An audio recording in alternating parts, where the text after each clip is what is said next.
This is another 6-player Play Friends fixed card game which is being played on classic Risk map. The purple player is a beginner, the white and yellow players are intermediates, the blue player is a master, and the black player is a grandmaster. This time it seems I do not have anything easily capturable, but I think I will try my luck of going for Australia, of putting my troops there. It seems that there are just way too many other players' troops in North America, and then when it comes to Europe, I'm not guaranteed that my opponents would move their troops out either, so I think my best shot is Australia. Of course there is possible that another player could decide to contest for it with me, but if so, then I think I will just going to continue building a big army in Australia anyway. And alright, at least when it comes to black I should be good, but there is still the yellow player who is going to receive 6 troops. And alright, the yellow player has added her troops in North America. So I think Australia should be mine. But only of course if I'm reasonable when it comes to capturing it. As if I wipe all the players' troops out in one take, then Australia could just be wiped out for another player.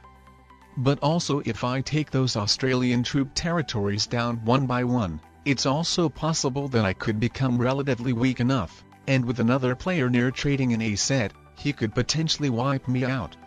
So I'm going to capture Australia only then, when I would be confident of holding it. The good news is that I've got a wild card, which highly increases my chances of getting a 10 troop set at 3 cards. So that seems promising, but still the thing is that my opponents cannot really waste their Australian troops on attacking territories, so that's a bit unfortunate and it could still take it for me longer to confidently get Australia. Though I could crush these 2 Australian troops of the blue player, and make a space for the yellow and black players' troops to attack. But the yellow player sent me the attack request to attack black, white and blue a thumbs up, which with her Asian army going towards North America, I interpreted it as she wanted that I moved out my troops from Kamchatka attacking one of these mentioned players' territories and making the way for her Asian troops to get to North America without any of us wasting our precious troops. So this is why in that turn I attacked the territory of Japan over anything else. It is because to help the yellow player as an ally out. But while I didn't attack that 2 troops Australian territory of blue, the black player still made me the circumstances to capture Australia without wasting many troops by moving his troops out from it and at the same time crushing 2 troops territory of the yellow player, which to be honest the yellow player could have just wasted it on another player in order to help me as an ally out. But yeah, the black player is the man, he is my real ally. He has helped me out to capture Australia and his alliance will be appreciated for sure. So far I haven't done anything together with white, and probably the same thing when it comes to yellow as well. I've just moved my troops from her way out, but besides that neither I nor she did anything together else. So as of now I just feel more neutral towards the white and yellow players. Though with them being my allies, I still appreciate them more than the non-allied players. Anyway, there is an interesting situation going around the Africa and Europe area. The white, blue and black players have their big armies there and seem like preventing each other from capturing these continents. I mean they probably know that the no continent player will just end up being targeted, so nobody of them would like to be that player and give an advantage for another opponent.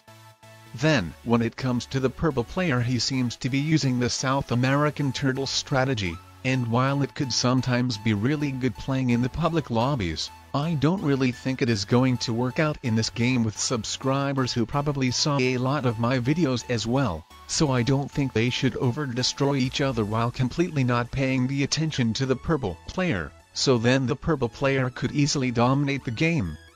And then finally, with none of my allies having a continent yet, I cannot really mutually team up with someone yet. And looking to the troop counter, it seems I'm just as strong, so that's possible that it might take a while before first players get eliminated from the game. Though the blue player has recently made an alliance with me and suggested me to attack black, which I sent thumbs down to that. As well, for the blue player, black is just an opponent who contests for the same continent. For me the black player is an ally who helped me out to get a continent. Without the help of black, it might have taken a few more turns for me to capture Australia in order to feel safe about it. So the black player is appreciated by me, and unless he becomes an obvious target to be eliminated next, I would rather not attack him, as he is in fact my best ally, better ally than the blue player since I haven't really done anything together with him yet. But with the blue player sending me an attack request to attack another player, I really like his initiative. I like that he would be willing to team up on someone to make the game less stale, so as of now I would put the blue player as my second best ally, and probably would be willing to team up on someone, so not just on the black player who has helped me out to get Australia. So I would rather team up on either yellow, purple or white.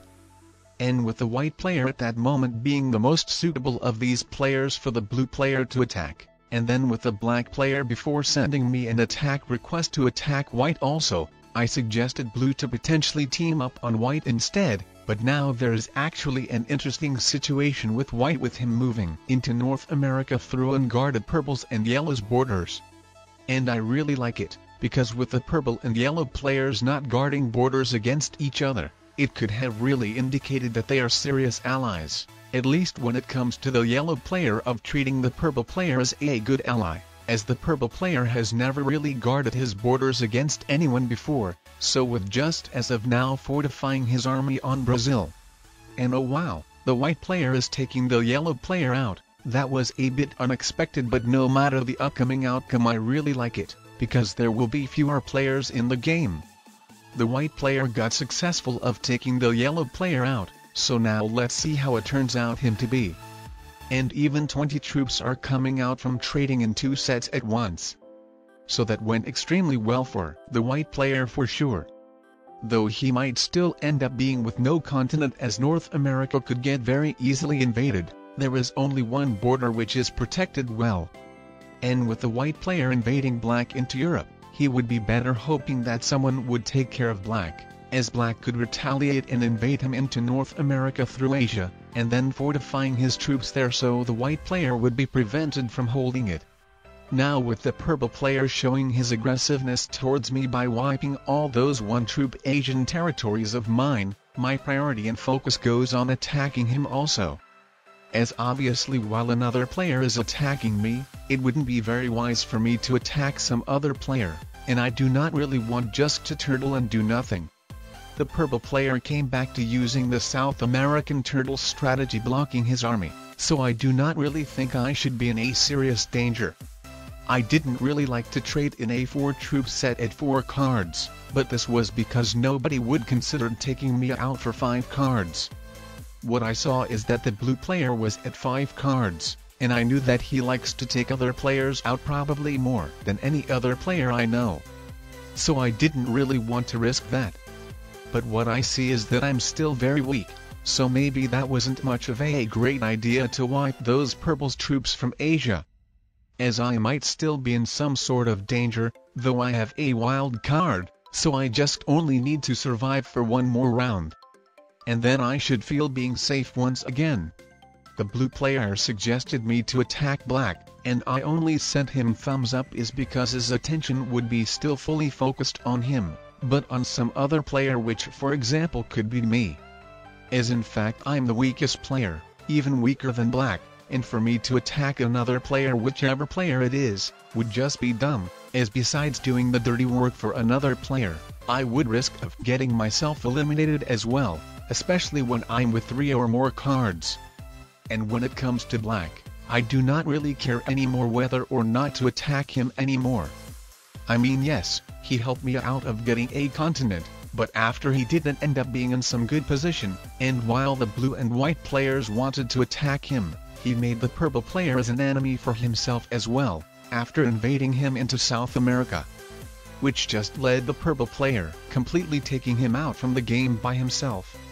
So actually I think I've got really lucky here, as I didn't have to target the black player myself anyhow at all. And then obviously another lucky factor was that it was the black player to get eliminated next, as it was possible that I could have been that player instead of black as well. As now I get to survive.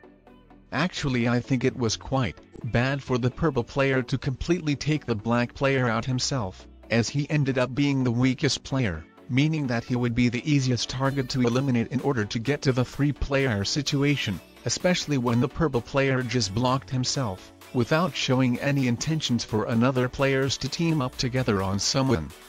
Though probably he couldn't really do much being relatively weak, his destiny is on hands of other players, especially on the blue player. He is the strongest and has the most influence in the game, so it's mostly up to him which player to start weakening. And alright, the purple player just got eliminated. The blue player has brought us into a proper 3-player endgame with all of us being more or less equally strong. That's really good for sure that he didn't drag out the game, and went on fully taking the purple player out by himself.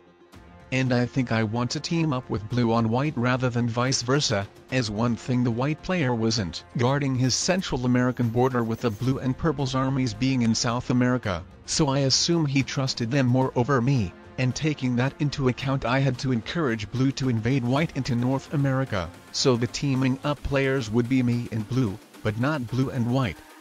And another thing was that the blue player was communicating with me by sending all those attack requests all the time, while I haven't had much interaction with the white player at all. So these were mainly 2 reasons on why I decided to team up with blue. Now with the white player sending me an attack request to attack blue, probably I could have just not attacked anyone in this turn over manual rolling the white player. But I didn't really want to be that sneaky, and after telling the blue player to attack the white player, not ending up attacking the white player myself. I think it could have potentially made him very mad on me. Though if I had just skipped that turn and assuming the blue player hadn't gotten mad, then with the white player possibly attacking blue, both of the players might have gotten into a bigger conflict without really being satisfied with each other. But who actually knows? After all, it's a game with decent players. Now with the white player manual rolling me, he kinda forced me to attack blue, but not necessarily looking to the troops counter, but the blue player told me to attack his territory if I need to by himself, so why not? Maybe it will encourage the white player switching from targeting me to the blue player as well. Not sure what's the most ideal plan for me here. For now I think I will just try to keep a track of the troops counter and make sure that neither white nor blue could become too strong.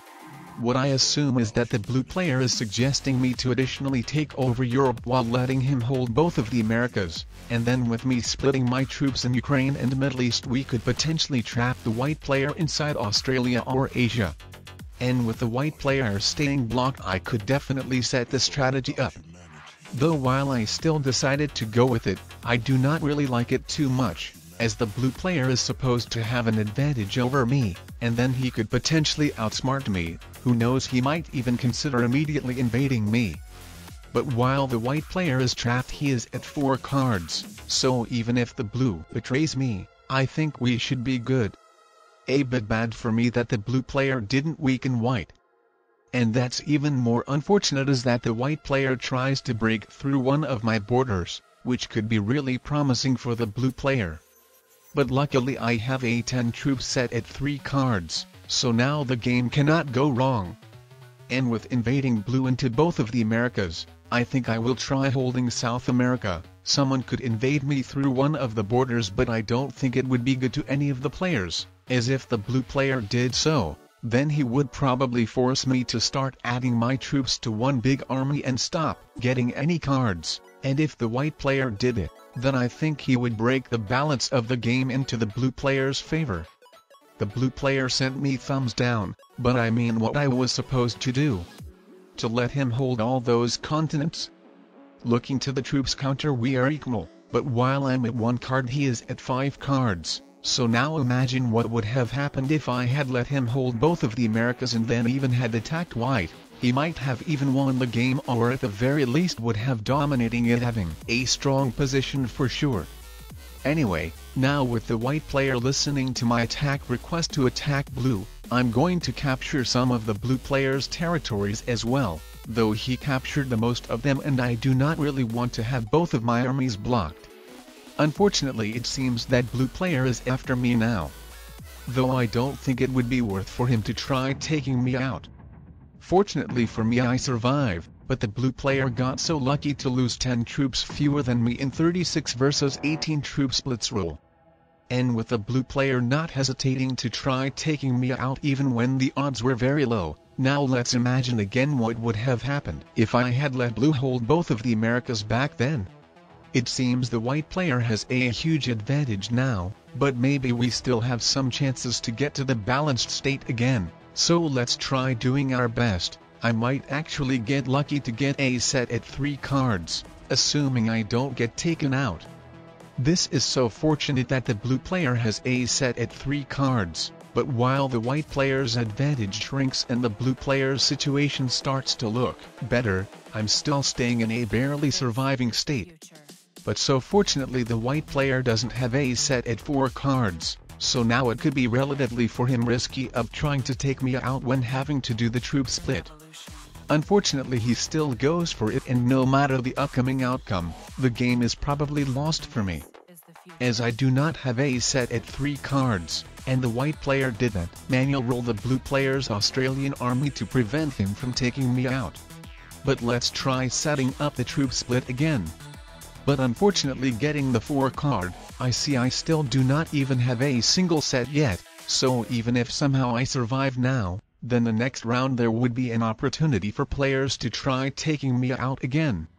So it seemed the game itself wanted to see me losing, though maybe I shouldn't have gotten the 4th card, as with the blue player being at 1 card he might not have considered taking me out with potentially risking leaving the white player with Europe, though just after the white player's turn was ended he sent celebrating animations, so I assume he would have tried taking me out no matter what anymore.